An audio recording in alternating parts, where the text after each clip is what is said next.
The following video contains content that may be disturbing to some viewers. Viewer discretion is advised. There's a specific type of fear that doesn't come from a monster jumping out at you. It's quieter.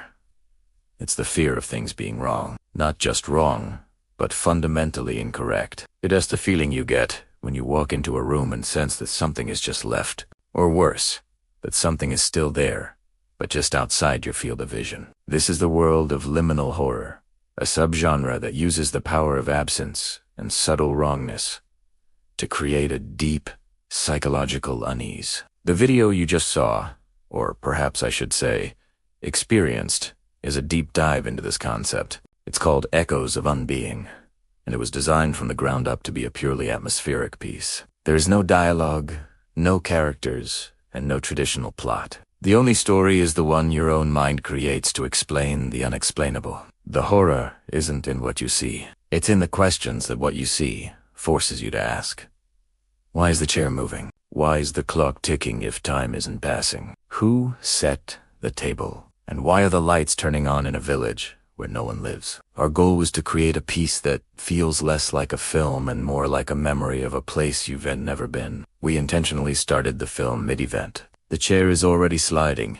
The light is already flickering. As a viewer, you are immediately put on the back foot, feeling like you've arrived late to an incident you can't comprehend.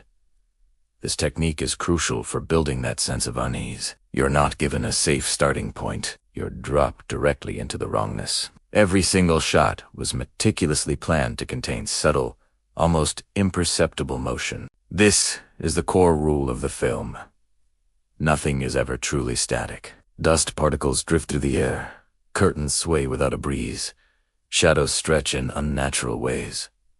This constant, low-level movement tricks your brain into staying on high alert. Your subconscious is screaming that something is causing these movements, but your conscious mind can't find a logical source.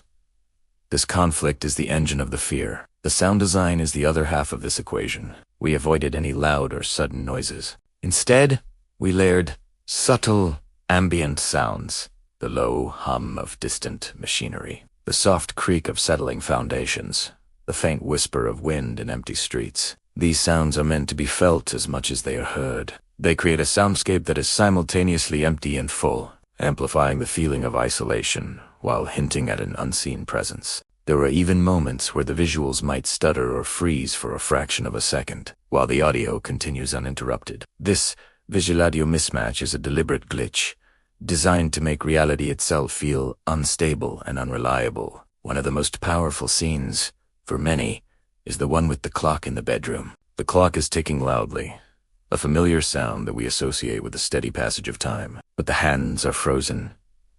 This small detail shatters a fundamental rule of our reality. If time itself is broken in this place, would other laws of physics no longer apply? This is what we call logic breakdown. The horror comes not from a threat, but from the realization that the very rules you rely on to understand the world are being systematically dismantled before your eyes. Let's talk about the ending. The final moments in the house are designed to provide a psychological shock without a cheap reveal. You see a vague, human-like shape in the window's reflection. It's there for just a moment.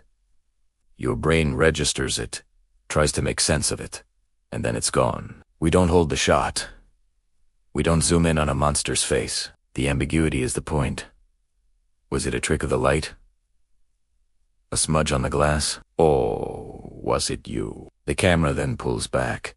The room settles, and everything returns to a quiet, unnerving stillness. The event is over, leaving you alone with the memory and the doubt. Finally, after the screen fades to black, there is one last, faint, unidentifiable sound.